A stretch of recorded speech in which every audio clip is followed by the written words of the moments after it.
Star Trek and DC Universe. Now, I'll be perfectly honest, when dealing with the three, I found Elder Scrolls to be a little bit more easier to manipulate.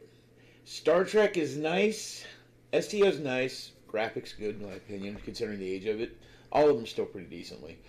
Um, a lot of diversity in Star Trek as you go further on, but the controls when you're used to certain games like Fallout, like World of Warcraft, ESO, they can be a little goofy.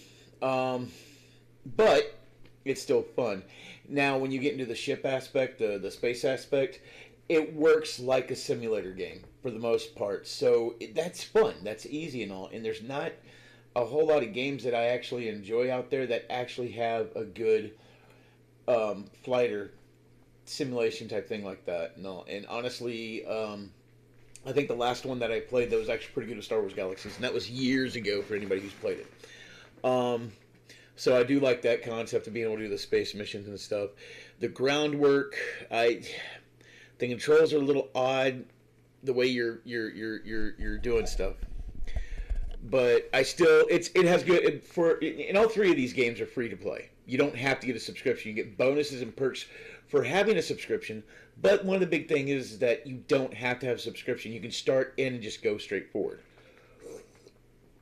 on that. So DC Universe, they really haven't changed much over the years. They've had little nuances, but they really haven't changed a whole lot over the few years and all. But if you want something that you can just jump in and pretty much be ready to go and it's simple and easy, yeah, that's a good game. DCUO, with the DC Universe, I'll be perfectly honest, it's set up for a console. I'm not knocking consoles, but I'm more of a PC gamer. But it's more set up for consoles that you only have like 6 powers you can use at one time, plus a couple other things.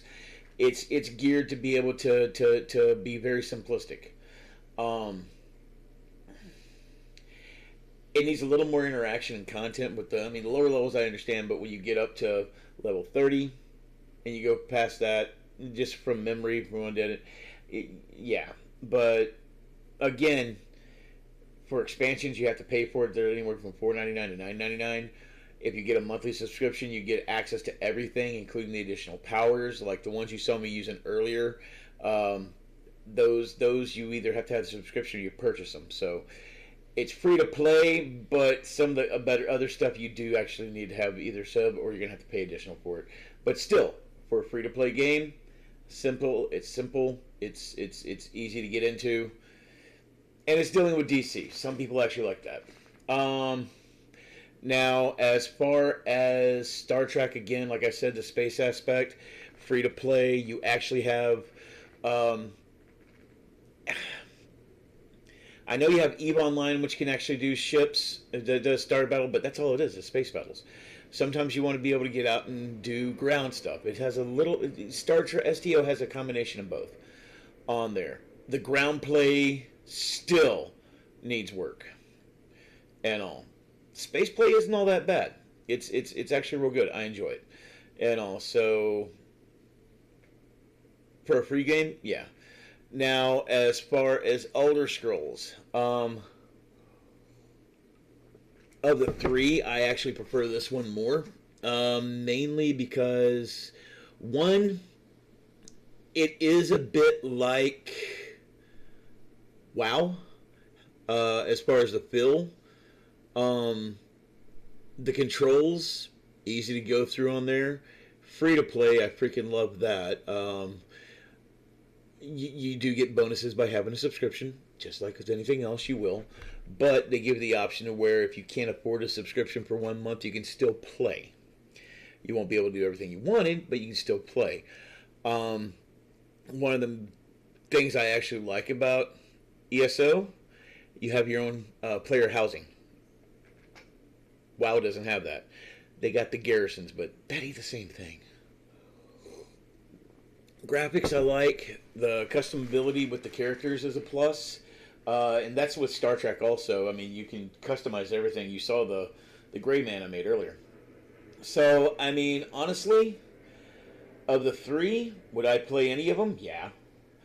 But I think of the three, ESO, Elder Scrolls Online, is. I think that's going to be the one I'll be going to most often when I'm not doing Fallout or some other little small game. So, it looks like that one's going to add to the rotation. So, I tell you what, guys, anybody who happens to be watching this, if you got some other games you want me to check out as far as starting off as the noob and just checking it out, I'll definitely do it. I know I'm going to do a mainly for a buddy of mine. I'm going to do a beginning thing for Star Wars the Old Republic. I just need to pick up a couple others. So yeah, just shoot me not invite, hell. Just shoot me a message, either on YouTube, Twitch, or even Facebook. Drop it down. Let me know what other free-to-play game you want me to check out, and I'll do 3 of them, and then we'll turn around and give a review and see which one will be the best. And hey, if I like it good enough, I'll toss it in my rotation. All right, guys. Thank you very much. Maybe some more ESO playback a little later. Have a beautiful day, guys.